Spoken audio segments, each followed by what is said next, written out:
Hope is what refuses to let difficulty have the final word. It is resilience in action. It is the soul's way of saying meaning is still possible here. Hope is not the lie that says the hurting disappears, not a painted smile to quiet all our fears. Hope is not escape, not denial in the night. It's the quiet voice that says, stay in the fight. Hope won't hide the wound or say it doesn't show. It stands and whispers meaning still can grow. When the dark says this is all, hope has one word: no! No! No! Hope says no.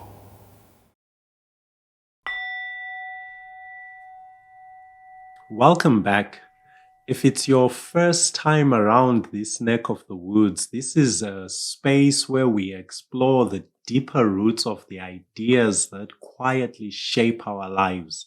You know, the ones that influence how we make meaning, how we relate, and how we learn to hope. And yes, today I want to talk about something that often appears in my work here.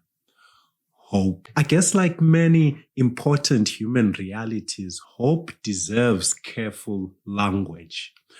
Sometimes we need to slow down and rename a word so we can hold it more truthfully. So, what exactly is hope?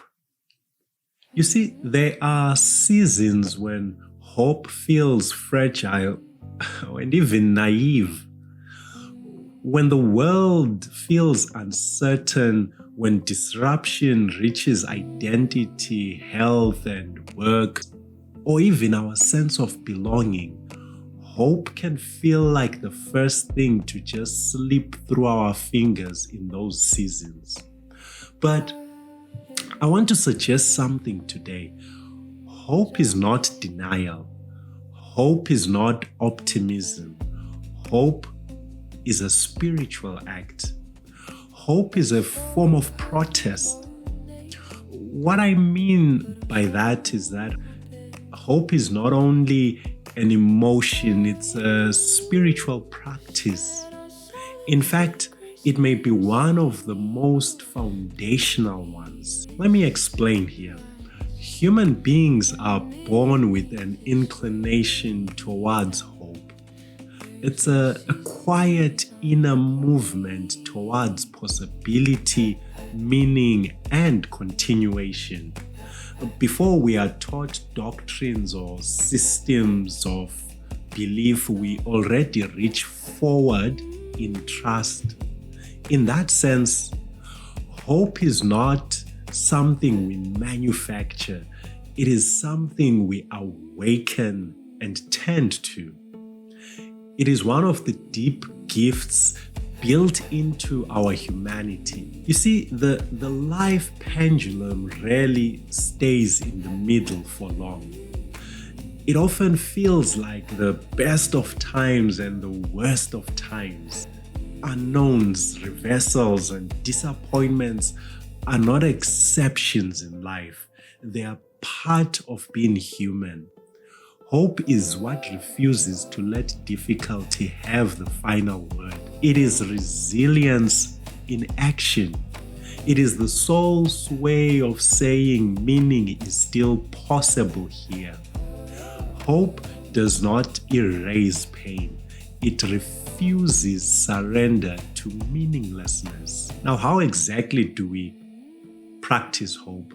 Human beings hold hope through different stories and systems. Many anchor hope within spiritual traditions through visions of renewal, restoration, and liberation, awakening, divine nearness, etc., etc. Others, though, hold hope through social vision, even political change, trusting that a more just future can be built together. The point is, hope almost always attaches itself to a story about where reality is going. But sometimes these stories become rigid and unable to grow, unable to be questioned, unable to be revised as our lived experience deepens. And when that happens, protecting the hope story can begin to cost us our honesty, our urgency, even the sanctity of our inner life, which raises a deeper question. Are all systems of hope equally life-giving?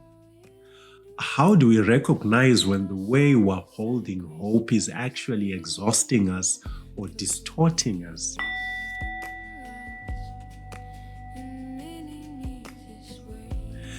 In the extended conversation on this topic on Patreon, I explore how to evaluate systems of hope and how they shape our spiritual lives, and ultimately how to recognize when a hope structure is no longer serving your humanity. If you'd like to go deeper, join me there. I'll leave the link in the description below. My point here is simply this. Hope is not loud. It is the quiet refusal to agree that the story is over. It may be the oldest and most natural form of non-violent, life-affirming protest that we know. Hope is not escape. It is kind of like participation. It is how the spirit stays in conversation with possibility.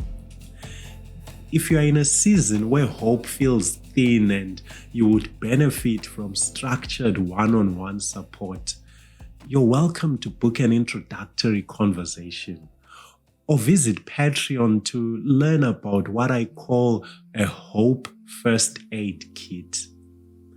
But whether or not we ever meet, I am glad that you are here, because learning how to hold hope, especially when hope feels thin, truly matters.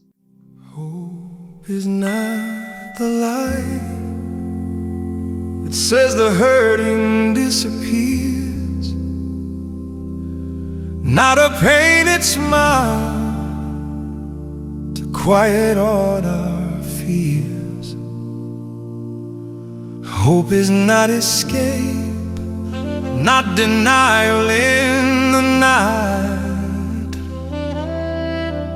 It's the quiet voice that says, stay in the fight.